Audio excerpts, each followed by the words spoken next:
Craft and Career podcast series featuring conversations with professional creatives from the arts, entertainment, and media industries.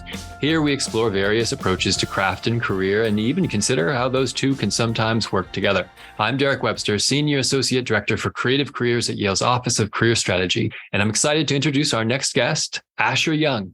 Yale College class of 17, a New York-based artist, creative director, designer, and producer who began as a musician and a creator of theatrical haunted houses, later expanding into designing and creating and directing theater and music shows. Asher's credits include original works, Nevermore, Inferno, Reverie, creative direction for concert tours and large-scale installations, such as a projection festival with the Beinecke Library at Yale, which I remember very well, quite impressive, living artwork for Sotheby's with collaborations as diverse as Aesop Rocky and Edward Albee Estate, and multiple inventive reimaginings of space and purpose, including serving on the design teams for several new entertainment venues, hotel concepts, and retail projects. Let me add that I knew Asher is an extremely talented and award-winning computer and the arts major at Yale. Asher, it is so great to have you on the Craft and Career podcast. Thanks so much for having me. This is so fun. So, Asher, you were a wonderkin when you were at Yale, and the bio can be read, but I just want to say,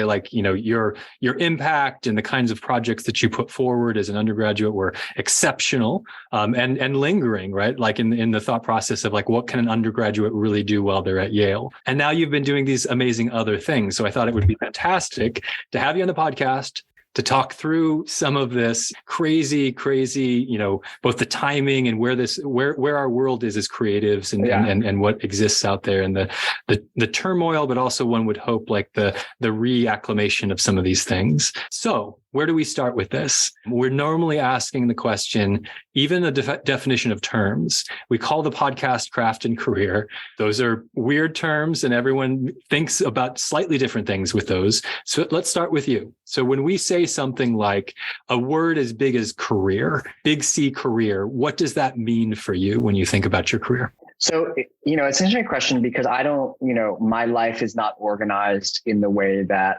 some of my Yale classmates were, where, they went to a more traditional job in that way. And so career for me is actually more about arc and sort of direction, like the vector of where I'm trying to go and what excites me. And sometimes that means identifying goals and partnerships, places that I want to be a creative contributor on or an artist contributor on. And so I think if I were to look back and say, did I have a good career? The answer would be, did I create work that I was proud of at a scale that was interesting to me, right? And that sometimes means scale can mean type of collaborator, type of viewership, or it could even just mean I was exploring work that was meaningful to me. And it sort of depends on the kinds of work that I'm focusing on. And sometimes that's big commercial stuff. And sometimes that's a tiny project that we're doing in a basement somewhere. So for me, it's actually just looking back and feel like, have I been honest and followed the things that have excited me at the level that I wanted to in terms of career? Yeah, that's interesting. And quick follow up with that, because a couple of things you mentioned, a lot of it had to do with collaboration, right? A lot of it had to do with scale and that sort of thing. But in a sense, if we're going to kind of buttonhole something, it would be, you were talking about kind of product, right? As you look back, accounting for the energies you put in these directions, does that seem fair that the career part is actually what does all that effort and energy go into, and then the product is the career? Yeah, I think so. Because I think it's less about the superlatives about what happened, but more like what was created and was it meaningful to people, right? And I think, as you said, that's the work. And what do those pieces, whatever that product is, sometimes it's more official and sometimes it's more ephemeral. That absolutely is the career. Okay. No, that's great. Okay. So let's disambiguate that from the craft side of things. And actually, even in your answer, there was a lot about the work, right? So how can we think of craft? And just knowing your background, knowing the different kinds of things that you've been involved in, craft, we're usually talking about artistic discipline and that sort of thing. And you've got multiple versions of that and multiple interests and passions. So if I say something like craft, how many different things and which are the primary things pop into your head when we're talking about your craft? It's always really interesting to hear how people perceive like, to use your word, craft from the exterior, right? Yeah. I think I'll get specific in a second, but from my vantage point, they're actually not different at all.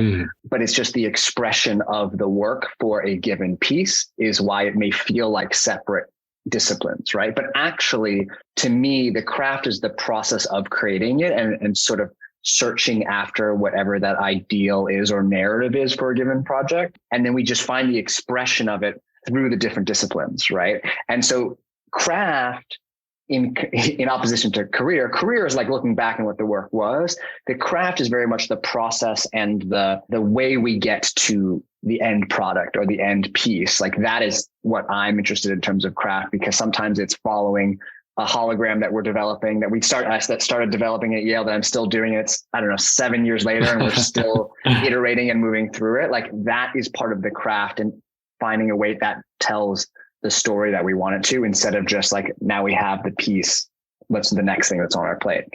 Does that make sense? Yeah, no, it does. It makes me wonder too, though, with multiple tools, multiple types of engagement. In some cases, as you mentioned, it's about moving between and using the right tools for a given project. But when we think of craft, we also think of like discipline. We think of like sort of the exercise of it. Right. So what does that look like for you between projects? And maybe I'm fascinated to know, how you look at this, right? Because like, say someone is a painter, then like they're constantly in a process of perfecting and extending their painting. Yeah. But what does that look like for you? And when you think of that craftiness of like the exercise of a daily practice to get better, to expand, to open new horizon, how would you look at it in those terms? So practice is something I'm very much aligned with, in that as part of my practice, I'm creating something every day. Right. And that can take on different mediums and changes from year to year. But for example, right now I'm in the process of culling this thing for this interactive movie, which is many, many years away. But part of every day, I now write a snapshot memory and then create an image based on that. Right. And so at the end of the year, I'm going to then use that to write the script. And so part of the practice is the durational commitment to the work. Yeah. And then understanding when to express it, to your point, using different tools. But every day, I have several versions of that kind of practice, a commitment to pushing it forward that is part of my routine, right? And sometimes that is a daily writing. Sometimes that is an image generation. Sometimes that is researching a thing I've been obsessed about like the Nephilim that I've been following for years. It's a lot of obsession. And in that practice, just continuing to push these ideas in their own lanes forward every single day, a little bit. And just even when it's hard, to keep pushing it a little bit forward. That's the practice that is sort of takes over my daily practice. The other version of the practice that is not self-motivated is in the context of when I'm brought on to do things that are more commercial, there's an opportunity to pursue practice in an R&D sense in a different context. So bringing ideas that I'm interested in and changing them, but seeing what does it mean to work with a giant inflatable? Oh, I've learned all this stuff when I did a project in a commercial way. Now I can bring that back to my artwork and understand how to use it to develop the thing I want to do. So there's sort of two levels of practice going at the same time. Okay. Yeah. And it feels like there's a natural amount of fluidity and it could be because of what the projects are demanding, what the commercial side is demanding. Right. How do you wrangle that fluidity? How do you come up with like going back to the idea of consistency of practice? Like how are you able to sort of just say, this is the week or this is the month or this is the season that I'll be focusing in this direction versus the other? What does that look like? I wish I had a beautiful answer for you. I think it's actually very visceral in that I start viscerally feeling upset when I am not creating work like that I am interested in. I viscerally feel it and I become very unhappy. So it's actually very reactionary in that if I try to plan out with my studio, like to make sure things are balanced, but there'll be very clear moments in my life where I'll say, okay, I've indexed way too far on one direction or other, and I need to just stop everything and reprioritize it. It becomes very visceral, even though we try our best to plan everything out in the perfect, like 2 months of this and 1 month of this. Like it becomes very, very visceral in that way. Okay. Yeah, no, that's fair. And last bit in this direction, and we might unpack this a little bit further later, but wondering too, that balance in terms of, you have an interesting spread, as you mentioned, between commercial zone engagement and like kind of personal, like passion project engagement. Yeah. How do you weight and balance that on a daily, weekly, monthly basis and to hit deadline, but also keep, those meaningful projects moving forward? So I think there's the commercial stuff is pretty easy because there are deadlines. And so like that comes when it comes and you have to figure it out. The passion project stuff is harder in that what you have to do is set up benchmarks for yourself. So for example, when I said earlier that the daily story, I know I'm using that to then write something later, right? Or I'm working on the hologram that I started at Yale. We're having it presented this spring at a light festival in New York. And that now forces me to make sure I hit that deadline. And understanding my goals with it may not be the final goal, but like, okay, here's the set of things I want to accomplish this time with this iteration of the piece. So a lot of it is, yes, both creating the work for yourself, but also finding ways and when you want to present it to the world that I'm then trying to treat as deadlines, right? With the team saying, I actually have to hit this thing. So let's try to carve out time to do this in amongst all the other stuff that's going on. That's great. I mean, that actually sounds like in a sense, you're using the structured commercial frame in not to dictate, but at least like to set some pathways, to set some limiters or set some spacing for the passion project. Does that work? Yeah, it definitely works. And I think also because the nature of the work starts with me, but involves so many other people sure. that I have to honor their time, right? For those who are not my employees, right? Yeah. And so, making sure I can say, okay, great. Here's the idea. I want you to come back with me in 2 weeks after the programmer, you develop this interface for me and I want to then look at it together. So it naturally also becomes part of the practice, given the fact there's so many other people involved. Sure. Whereas I think if it was just a personal practice that didn't have that prong approach, I think it'd be a lot harder to hold myself accountable because I would just be like, what am I feeling like today? That's great. All right. So slight pivot, but in the same vein, like the crafty side, right? Your arts right. intensive. What's inspiring you right now? You and your craft and your projects in general, like whether that's reading, writing, engaging in other ways, things, performances you're going to, immersive experiences that you've been a part of. What's really feeding you right now? So I'm someone who has to have a lot of inputs, right? I similarly become very upset when that doesn't happen. And so, I'm reading a book right now, A Tale for a Time Being by Ruth Ozeki. Oh, that's fantastic. It's such a good book. Right. And I don't know my opinions about it yet, but all right. Okay. I won't flavor you, but it is pretty fantastic. it's so far, it's great. That's an example of a book I'm reading, or I'm also following this. I'm doing research on, do you know about the Ghost Army? No. So in World War II, there was a division of about 1,000 to 2,000 soldiers by the U.S. Commission that only recently got declassified that were recruited, and they had inflatable tanks. They had speakers on the back of trucks, and they simulated battalions of 30,000, 40,000 men moving through space. But it was 1,000 artists who would had inflatable tanks and would create tracks in the dirt, and on their free time would paint the scenes that they did for themselves in their tin cans or whatever. And so this is everything to say, I was looking at that. And then I was just in South Korea, and I was in this neighborhood called Ijiro, which is a old printing press area. So for me, it's actually about having a huge amount of stuff around me for me to actually then see what speaks to me and sticks with me. And where do I find the things that I want to continue to research, right? Where the Ghost Army is something that I continued, but as I have all the stimulus, what's exciting. And then there's categories of documentaries of, I just watched this movie that really affected me. Do you know Dior and I?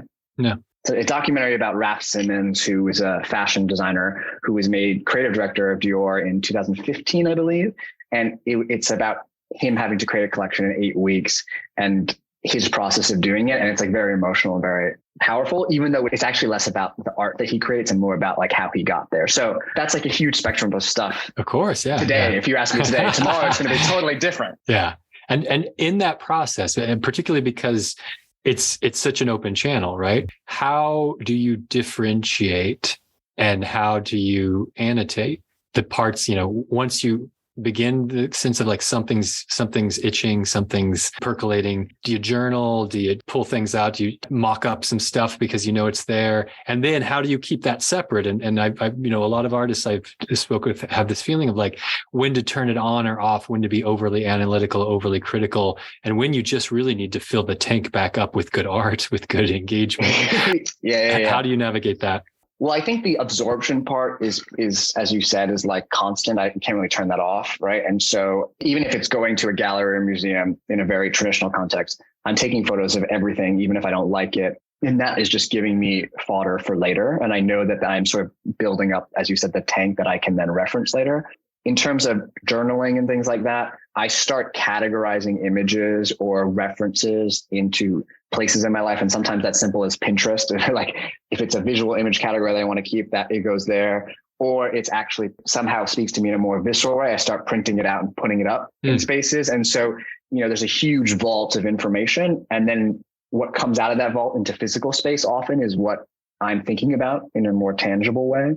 And then, as you said, when do you be critical? I think the critical part when I'm doing work as part of a larger thing that's not just for myself actually is freeing, because I can go to all of this wealth of stuff that I've collected and start picking the things that I think are relevant in terms of whether it's just their visual iconography or whether it is their purpose or history. That becomes a very I'm going into my own museum and I start pulling things out of it, right? What the critical part for myself, that takes much longer and is a process of, let me collect all the things that are interest me.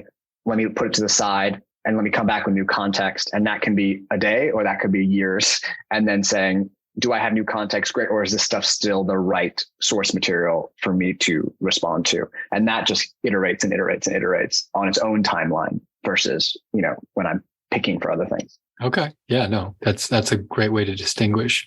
All right. So you've mentioned collaboration and working with people and people who aren't on the payroll, but you still have like a collaborative engagement with them. Can we talk more about I'll call it community of practice. That can mean a lot of different things for people. What does that mean for you? How important is it? And how have you built that, established that, and nurtured that over time? It's so important. I mean, I think community of practice is, for me also, is so many different disciplines, right? I work with chefs to painters, to architects, right? And so how do I build it? This is going to sound obvious, but I find people's work that I like and I just talk to them. And sometimes they don't want to talk to me, and that's okay. but I think that is one methodology that I spend a lot of time. And sometimes that's through friends, sometimes that's through artists. But I find that finding the things that I'm attracted to or work that I'm attracted to, even if I don't have a project or specific thing that I want to do with those people, just trying to understand how each other think is actually the most valuable part. So then when that opportunity comes along, whether it's self-generated or external, we already understand each other and have sort of a baseline shared knowledge of what we care about to then actually create something. So I think the answer is yes, super important. How do you build it?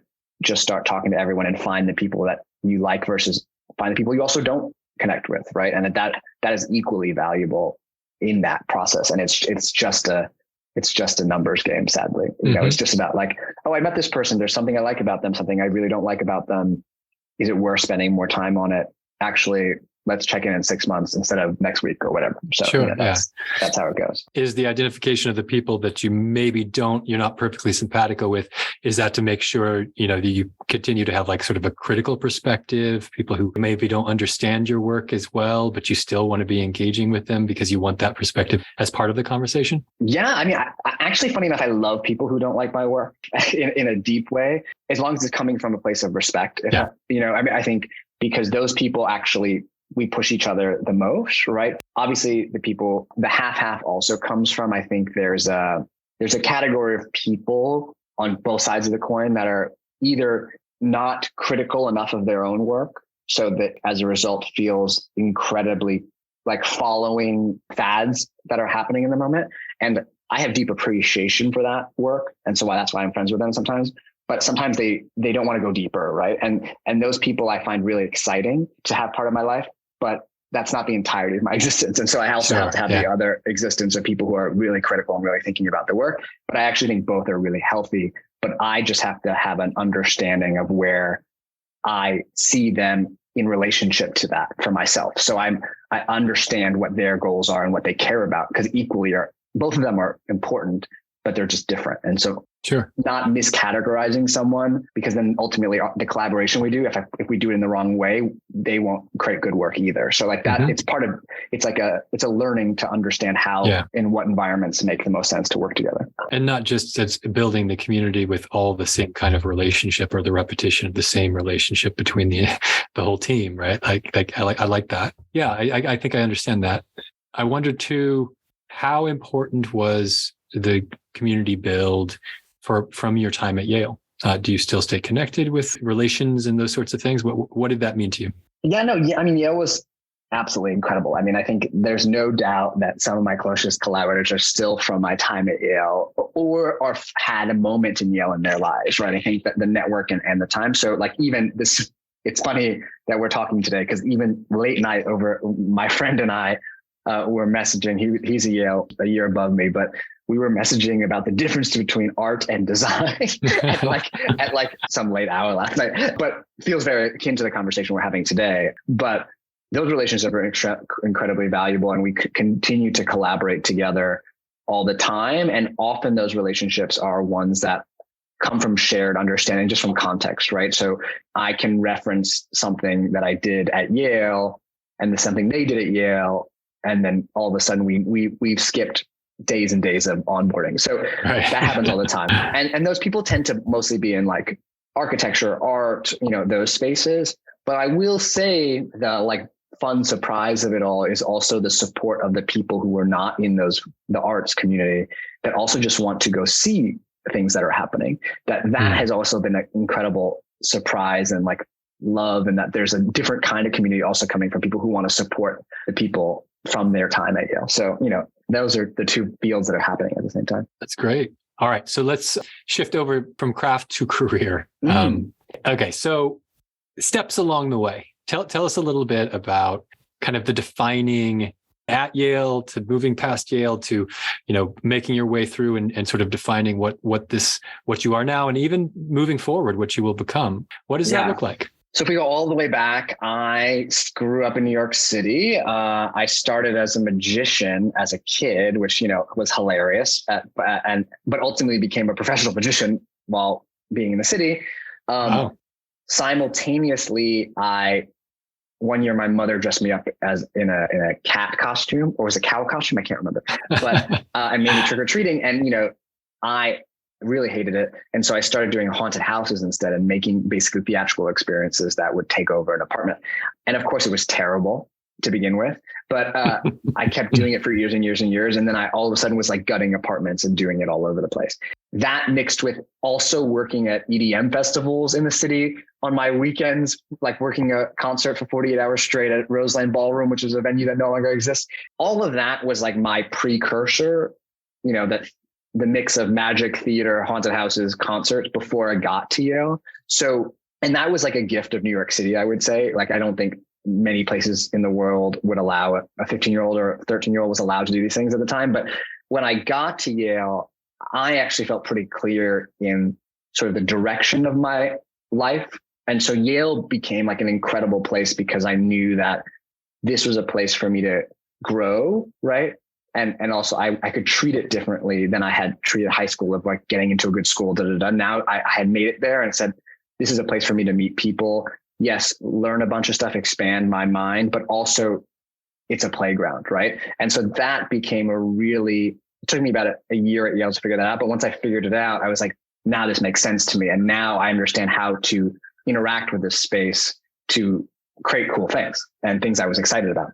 So while I was at Yale during the summers, I worked at design firms in New York City. So I worked at it was called ESI Designs, which is sort of a interactive media architecture place that did a lot of things with museums as well as lobbies and a lot of corporate development stuff. And when I say corporate development, I mean like real estate development's not like, And then I also met and started working and interning for the producer of Sleep No More in New York City. And so I interned for him one summer and was helping come up with ideas for shows and all this kind of stuff.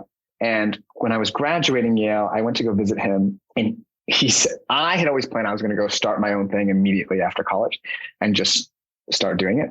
He said to me, who's going to hire you? And I was like, no one's going to hire me. I'm going to go do my own thing. And he was about to start his own, another company. He had a bunch of different companies with a bunch of his shows, but he was starting a new entity. And he asked me to be employee number 0, right? And so I then worked for him after Yale for over 3 years. And that was an incredible gift because I was able to like develop all the new shows. We did everything from working at Sotheby's to circuses to all this other stuff. And it was a great opportunity to also build, it was not the kind of studio that I was building, but it had similar things that I was interested in. And so, when I left, there were 12 people, right? It was like, and I was person number 0. So that was sort of the springboard for then when I left in October 2019 to start my own studio. And those relationships are still incredibly valuable today. And throughout it all, I now take those people or the people that I met or people that I was able to hire for projects that are now my collaborators. Like that was actually a really valuable time in that way. And now I run my own studio. And so that to me, I will never say it's the end goal, but I think what's different about it is I am trying to pursue the things that interest me and hopefully my team as well, but it's coming from my center. And so that is why I feel pretty comfortable in the way that this feels like a long time home, because it's trying to build the people around me that I'm excited about, but also pursue the kinds of projects and work that are interesting to me. Okay. Yeah. That lands us in your modern perspective, right? Like the context that you have right now. Right. And you've hinted at a little bit, you told us a little bit in terms of what the kinds of things and the balance between the personal projects versus commercial. Tell us more about what it actually kind of logistically looks like, a daily practice. Yeah. The brass tacks of like, you wake up on a given day, a given week, like what does it really look like to make it through that week and accomplish what you want to accomplish? Yeah, great question, because there's no week that's the same. But maybe I'll talk about last year, actually, because I feel like talking about it pretty tangibly is, I think the way through it is we did a project. We had an installation at the Brooklyn Botanical Gardens last year that was finishing up in January, right? And so my day-to-day was making sure that was still working and nothing was broken. I wasn't getting emails, like the laser is down or whatever, working on that. And then also working on some shows that are coming. So what does that mean from the show development for the shows that were happening day to day? It's like making sure, do we have the right cast? Is our team ready? Are the designs finished? Like a lot of that is with the producing side of the organization, but it all funnels back to what is the show that we're creating.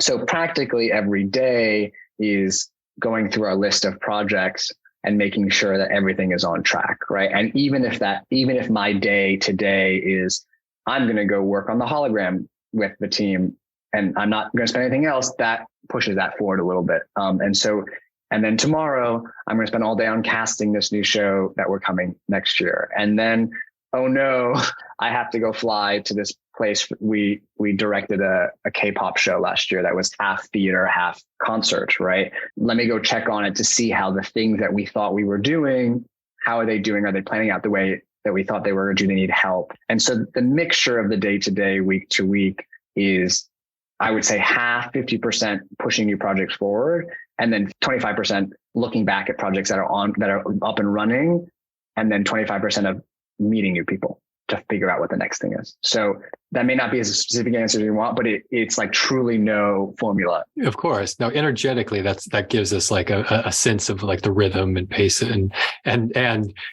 constant build of the process. The only part that I think is also really important is that so much of the practice is meeting people. Like, yes, that is where like not that it's a 9 to 5 job, but like 9 to 5 is like work. And then 5 to 10 is work, but it's a different kind of work. I mean, like that's it's the reality of what's going on. Yeah. That's the owning the business and being an entrepreneur part of it. Yes, exactly. Which, and it's not, I mean, that's something else we can unpack a little, maybe further down the road, but that is an important distinction, and one that you've embraced and thrust yourself into, like this dichotomy of who you are and what you're doing on a daily basis. Wondering if you have, and this will probably, we probably can't stuff any more into this first episode. So just one more question, but wondering if you could give us an anecdote of, it's kind of a telling example of what this industry that you're a part of. And I know it's multi-industry, right? But that tells us what we need to know about the feel and flair of the kinds of places that you work and how you engage. This is a really hard question. It's a really hard question. I would say there are two little things. I mean, I think the first one is pretty boring, right? But I think has in recent years been so much more clear to me than I think in years before. Over COVID, everything stopped, right? And we were like, oh gosh, what's going to happen? Like, can I keep everyone on going? All that kind of stuff. And I got a phone call 2 months in from a real estate developer that I had met 4 years earlier. And I had met him for an hour in one of his buildings. And he called me up and said, I'm building a new park. I would love to add an art installation to it. Can you create something? Right. And I'm incredibly thankful for him because that, kept us going during that time. But I tell that first story just to say, that 4 years ago, I had basically forgotten this person existed, right? 1 hour, 4 years ago. Yeah. And so 1 hour, 4 years ago. And so, I think the thing that is indicative of this kind of work is that you never know what seed you've planted that will come back around at a later date. So I think that is a very boring practical thing, but it has become so real in the work that we do that it's about making sure that those seeds are there and people know how to get to you when the moment is right. I think the other stories are everyone sees the final product of a show, which is always exciting, whether that be an installation or whatever, but they never see I read it a circus, right? And a circus is a circus, right? People live there, you're there at 2 a.m. in the night, the families are there, and it's amazing, but and that community is amazing. But I would say these are real people in what we're doing. This is not a corporate pursuit, right? So someone gets sick, something happens with someone's dog, or someone has a bad day, all of that is the nature of it. Or I was in a show where the set collapse, or all this crazy things happen all the time. And it's just about understanding what is this central tenet of what you're doing on a given project, because that's going to happen when you're dealing with so many people and so much complexity. That happens all the time. And understanding this show is about building new relationships between people. Okay, great. We don't have that entire set piece anymore. That's okay. That the purpose of this is to build new relationships between people. How can we do that another way? Right. And that is sort of the fundamental part of the practice, because it's too hard all the time if you think about it, if you're trying to do it the other way, at least in my world. That's fantastic. And both telling examples and kind of extreme in their different ways, but also speaking towards, I actually think, a hopefulness, in the mix of everything else, right? I started this in framing how difficult the last couple of years has been in general for the arts communities. But both of your stories actually had a sense of whether you see it behind the scenes or not, there's something very human, and there's also something where you're waiting and hoping, and oftentimes it's through human connection where those things come about. My team always tells me all the time, these projects, because we're reaching for things, are always hard, right? And so people have to want to do them with you, right? And that's the critical part, right? And if they don't want to do it with you, then they'll find another project, because these projects are not we're not doing something with Microsoft's Keynote, right? Which I have so much respect for those people who do that, but that's a different game than what we're doing. That's fantastic. So, okay, we're going to call it at that. And then I'm looking forward to coming back around and picking this back up with you. Asher, thank you so much for coming on to the show, and we'll see you in a few. Sounds good. Thanks again to Asher for such an invigorating introductory conversation. And to our faithful audience, please check back in next week as we bring Asher back to further explore the challenges and rewards of his innovative practice. Until next time, don't be afraid to use the word career, but always stay crafty.